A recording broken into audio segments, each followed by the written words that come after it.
We're Zoom and Betty, and this is our top 9 Victorian hikes for beginners. If you're interested in finding out more about each location, look for the links up in the top right hand corner or follow the links in the description below. Stick around to the end of the video to find out more about our giveaway. Yarra Park is the first off our list today. Apart from being the closest in proximity to the city centre of Melbourne, located in Kew, just off the Eastern Freeway, it's also the easiest on the list. This trail connects many other trails that will take you well into the northern suburbs, and you can make this walk as short or as long as you please. Yarra Park is Melbourne's largest natural bushland park, and when I did the trail, I parked my car at the Sudley Park Boathouse and picnic area and crossed over Cairns Bridge. Then I headed west down towards Dight Falls. Arguably the park's best known feature, the artificial weir was built in the 1840s to provide water to the Ceres flour mill, one of the first in Victoria. The falls were later to become known as Dights Falls after the owners of the mill. Another notable part of the trail is Deep Rock, which was home to the Deep Rock Swimming Club in the early 20th century. The rock wall on the opposite bank is over 60 metres high, and in the past has been the launch pad of cliff diving world records. Yarra Park is located in the traditional country of the Wurundjeri people, who occupied the lands near the Burong, which is known as the Yarra River today.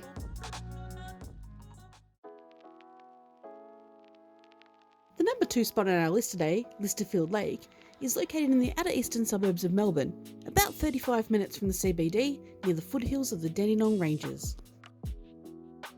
As well as hours upon hours of walking trails, the area is well known for sailing, kayaking, mountain biking. In fact, it was the venue of the 2006 Commonwealth Games mountain biking, with 32 kilometres of tracks just for them. Along the trails, you'll find over 19 artefact sites from Aboriginal history, where the communities settled along the original creek. The Bunurong and the Wawarunga clans of the Kulin Nation were the original inhabitants of the Rowville and Lysterfield districts. In the 1930s, the creek was dammed to form the reservoir, providing drinking water down to the Mornington Peninsula, and by the 70s it was turned into a recreational reserve. Lots of animals call the park home, and you're likely to stumble across quite a lot walking the pathways. Black wallabies in particular call the area home and are not common in many other places. There's also koalas and echidnas that show themselves from time to time, but I wasn't lucky enough to see them on my visit. So done about 6k today. I didn't expect there to be so many kangaroos around here, but they're jumping out everywhere. It's really cool actually. None of them are too scary. The trails here range from rugged through to flat and well maintained, depending on which pathways you take. The lake circuit going around the lake is appropriate for people of all ages and abilities, with prams and wheelchairs able to enjoy the area also. It's a 5.5 kilometre trail and would take about 1.5 hours to complete. For more serious hikers, the trails can get much more strenuous, and taking the Granite Peak Trail will take you up to Trig Point, which gives you a 360-degree view over Melbourne, and you can see all the way across to the Yuyangs on the western side of the city, which in itself is a super popular hiking destination. Number 3 on our list is the Organ Pipes National Park, located in Keilor North, 20 kilometres northwest of the CBD. Turning off the Calder Highway opposite the Thunderdome Raceway, park your car at the top of an old volcano and trek down the steep hillside to the Jacksons Creek below to find the cliff face where the Organ Pipes get their name. The park is located at the easternmost edge of one of the world's largest ancient volcanic flows, and it stretches from Melbourne to the western border of Victoria, which is almost a distance of 350 kilometres. The cliffside is created by basalt columns, which resemble organ pipes, and were formed about 1 million years ago when molten lava flowed over the Keilor Plains. Further along the path from the organ pipes, you'll find a rock formation called the Rosette Stone, which resembles the spokes of a giant wheel, and was created by lava flowing into a cave and then cooling in a rose pattern, and further down the tessellated pavement, which was a mosaic-like basalt outcrop. The park itself spans 300 acres of protected area and has a few different trails along the Jacksons Creek predominantly. If you're after a challenge, try climbing back up the hillside to the car park from the tessellated rocks. You'll see dirt pathways that were created by those that have taken this shortcut before. Traditionally, the land was inhabited by the Wurrung people, with Jacksons Creek the boundary between two tribes, the Marambullock and the Wurundjeri Willem. These tribes were farmers and hunters who lived on the forest products and harvested grass species and speargrass that were grown and regrown in the area of the Keilor Plains after burning every year. Their habitation of the area is established by archaeologists' findings in the form of their campsites and isolated artefacts within the park. The hardest part of this walk is traversing back up the hillside to the car park, which is a fair effort on warmer days, so remember to take some water with you. The pathways themselves are well maintained, and if you have the strength for pushing back up the hill, it is accessible for those with wheelchairs or prams. Our first location outside of the Melbourne region on this list takes us to Western Victoria and one of our favourite areas of the state, the Grampians National Park. The Grampians has so much to do, you could be here for weeks and not even scratch the surface. We have a few different videos on our channel from this area, so be sure to check them out for more adventures like this one. The Balconies Lookout is located west of Halls Gap, the centre town of the park. Drive to the Mount Read Lookout car park for a short 2-kilometre walk to the Balconies, which not only ends with glorious views across the Mount Difficult Range, Sarah Range, Victorian Valley and Lake Wartook, but the walk there itself takes you through the quintessential Australian bush forest that is in itself a wonder to spend time in. The path is perfect for people of all ages and abilities, with prams and wheelchairs easily able to take on the terrain. There's even seating along the way created from tree stumps if you feel like you need to take a break here and there. The Grampians National Park is traditionally known as Garryword and means meeting place, and it was just that, a place for many tribes to come together. The region has the largest number of rock art sites in southern Australia and over 80% of the Victorian art sites. If you'd like to know more about the traditional inhabitants of the Grampians, whilst in the area, be sure to visit Brambook, the National Park and Cultural Centre located in Halls Gap.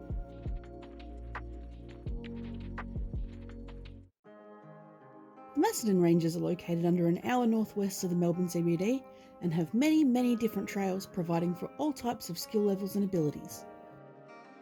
The Sanitorium Lake Trail starts off at the car park area and has lots of wide open spaces, barbecue areas and public toilets, which is a perfect place for picnics and catch-ups with friends and family. The area is surrounded by forest, which is almost magical, having the most amount of mushrooms we've ever seen in the one place. It's definitely worth roaming through the trees to explore the area before hitting the official trail to the lake. The trail itself is not appropriate for wheelchairs, and although we have seen some prams, it would be a bit of a difficult path for it, with slick surfaces and not well maintained pathways leading the way. We've visited the lake twice now, and both times it's been raining, so the paths were especially slippery, and having grippy shoes is a bit of a must if you don't want to leave with a full body mud experience. Trust us to always find the wettest places in Victoria. I know! At least it's not torrential. Touch all the wood. There are 2 pathways to the lake, with one starting back near the open grassy picnic areas, which is the longer of the 2 trails at 2.5 kilometres, and the shorter path of a smaller car park further along the dirt road from the main car park area, which basically joins the first trail for the last couple of 100 metres. In this video, we've taken the longer of the 2, and on the other occasion my mum has accompanied us and we took the shorter path. She wasn't too keen on walking in the rain and mud, but we had a good laugh along the way. The trail links with the 29-kilometre Macedon Ranges walking trail, which incorporates most of Mount Macedon's other scenic highlights, including Camel's Hump, Memorial Cross, and lookouts with outstanding views across Port Phillip Bay, the Youngs and the Dandenong Ranges. We definitely don't recommend swimming in the water, as it's pretty murky, but the dogs don't seem to mind having a bit of a dip from what we've seen. The Macedon Ranges has a strong Indigenous association, with evidence to suggest that the Aboriginal people have been living in the area for at least 26,000 years. The region is home to sites of national significance, and local Indigenous communities are still active there today. The mountain was traditionally known as Gabor, and is a dormant volcano and part of the Great Dividing Range. I'll tell you what the sign says. It says, "No Joes allowed." You're allowed one, Joe. It says wildlife. Wildlife thieves. Oh, thrives. Wildlife thrives in the forest around you. Pin Cliffs, located outside Heathcote, Victoria. This walk is suitable for people of all ages, and although the track can be a little rugged, you should be able to get wheelchairs and prams to the lookout without too many issues. You're allowed to bring your furry best friend along on this adventure because dogs are allowed on the lead along this trail. The walk itself is only a 30-minute round trip, but if you're anything like us, you could spend hours here not only enjoying the views, but the vast amount of native flora and fauna that appear throughout the walk. The first open area you'll come across on the path doesn't have the pinkish tinge to it that the main area does, but it's still an interesting view. A little further along the path, you can choose to go up to the higher viewpoint or the low viewing area. With such a small walk between the two, it's worth checking both out to get different perspectives over the area. The Pink Cliffs is a relic of the mining era here in central Victoria, when the gold rush area was in its prime and the McIver Hydraulic and Gold Mining Company's hydraulic sluicing in the area in the late 19th century washed away the top layer of the soil, revealing the dramatic, colourful pink clay and ironstone cliffs that you see today. Located a little over an hour northwest of Melbourne, the Heathcote region is a popular tourist destination for those wanting to enjoy vineyards and wineries if you're looking for a restful experience, or the stunning Macag and McIver ranges if you're looking for a more physical adventure.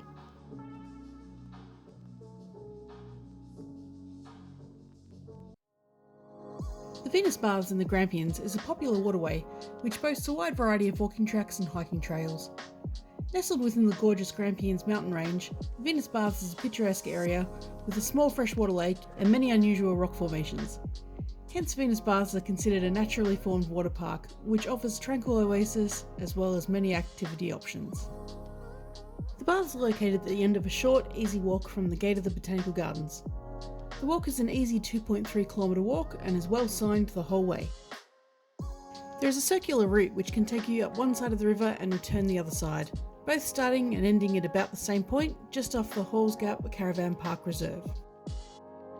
If you have a wheelchair or pram with you, you're best to go up and back on the side which begins on the Halls Gap Botanical Gardens, as this path was more flat, whilst the Caravan Park side could get slightly rocky and had some steps. In this video, we went up from the Caravan Park side and returned on the Botanic Garden side. Venus Baths was enjoyed as a bathing spot for ladies as far back as the early 20th century.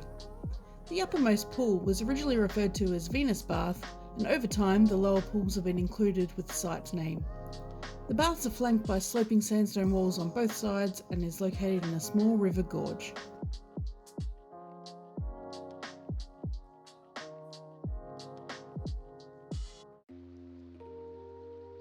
Hollow Mountain is one of the most popular hiking spots in the Grampians region. With several tricky and scenic walking tracks, the region offers visitors fantastic hiking and rock climbing experience. A number of visitors claim this hiking experience is the best in Victoria, and we tend to agree. The walk has a distance of 2.3 kilometres return and takes approximately 1 to 1.5 hours.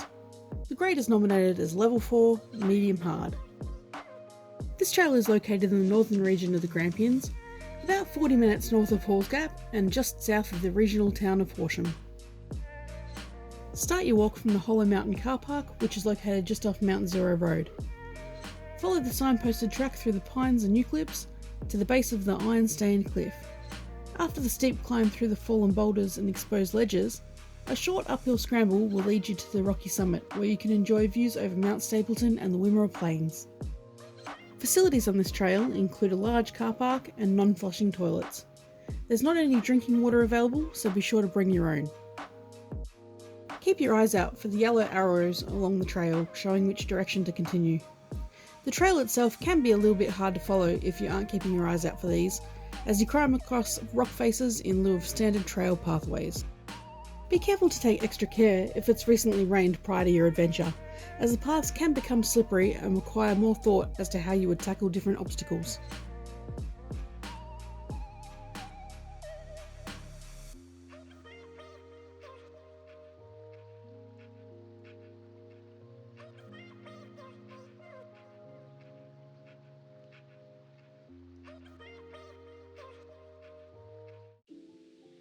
Our last trail on the list for beginners is the Beeripmo Walk trail, located just north of Raglan, over 2 hours west of Melbourne. This trail is our first ever overnight hike, and as per the standard, we tackled it on a super hot couple of days, meaning along with our camping gear, we had to carry litres of water with us. The trail begins at Richards Campground and is a 20.4 kilometre loop trail with the Beeripmo campgrounds our stopover to set up camp for the night. At the campground, you'll find drop toilets, fire pits and water tanks. However, you're going to want to treat the water before considering drinking it. The trail is well marked, but for the first section it's quite the incline, and with the pack on your back it can be quite a challenge, especially in the heat, so a degree of fitness is definitely required, and remember to take breaks. We wouldn't recommend taking this one on until you've had a bit of experience under your belt, even though we still consider it one good for beginners. It is rated difficult, so take that into consideration if you haven't been taken to the trails for long, but the effort is well worth it. For the views across Mount Langy-Duran to the Grampians, to the forest you spend your time walking through, the sights all round will wow you the entire trek. The name Beeripmo comes from the Beeripmo Ballad clan of the Dwarburung tribe, who occupied the area around Mount Cole Ranges. It means wild mount, which is believed to refer to Mount Cole. For the best experience, tread lightly and find yourself coming across wildlife that are shy, out and about. Coming across this echidna was one of our highlights.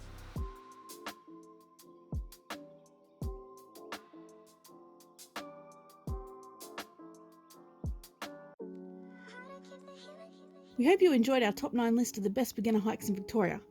Don't forget to follow the links below if you want to see a more detailed video on each location shown here.